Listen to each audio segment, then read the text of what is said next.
This is Grandma Carla here with Ruth and Uriah and little Simeon, and they're helping me read my little story today of Stuart Little, and we are today doing chapter 4, and we're talking about Stuart Little and exercise. One fine morning in the month of May, when Stuart was 3 years old, he arose early, as was his custom, washed and dressed himself, took his hat and cane, and went downstairs into the living room to see what was doing. Nobody was around but Snowbell, the white cat belonging to Mrs. Little. Snowbell was another early riser, and this morning he was lying on the rug in the middle of the room, thinking about the days when he was just a kitten. "Good morning," said Stuart. "Hello," replied Snowbell sharply. "You're up early, aren't you?" Stuart looked at his watch. "Yes," he said. "It's only 5 minutes past 6, but I felt good, and I thought I'd come down and get a little exercise."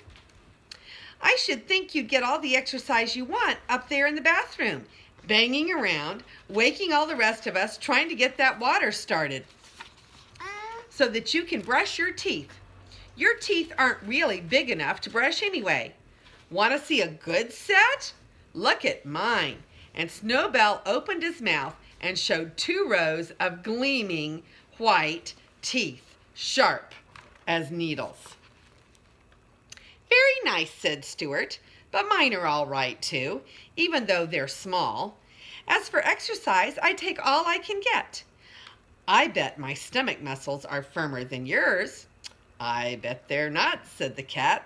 "I bet they are," said Stuart. "They're like iron bands." "I bet they're not," said the cat.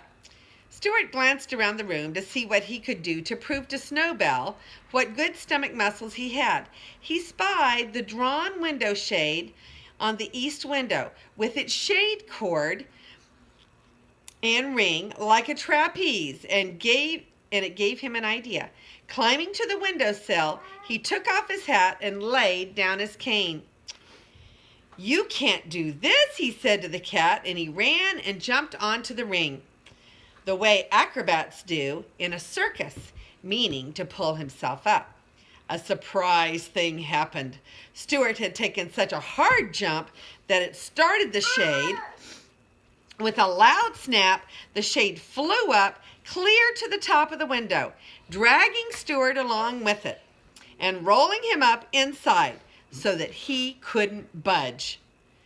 "Holy mackerel," said Snowbell, who was almost as surprised as Stuart Little. "I guess that will teach him to show off his muscles." Help me get out," cried Stuart, who was frightened and bruised inside the roll-up shade, and who could hardly breathe. But his voice was so weak that nobody heard. Snowbell just chuckled. He was not fond of Stuart, and it didn't bother him at all that Stuart was all wrapped up in a window shade, crying and hurt and unable to get out. Instead of running upstairs and telling Mr. and Mrs. Little about the accident, Snowball did a very curious thing. He glanced around to see if anyone was looking, then he leapt softly to the windowsill, picked up Stuart's hat and cane in his mouth, carried them to the pantry, laid them down at the entrance to the mouse hole. When Mrs. Little came down later and found them there, she gave a shrill scream which brought everybody on the run. "It's happened," she cried. "What has?" asked her husband. "Stuart's down the mouse hole." Oh my. Snowbell was getting into all kinds of trouble. Now let me show you the pictures.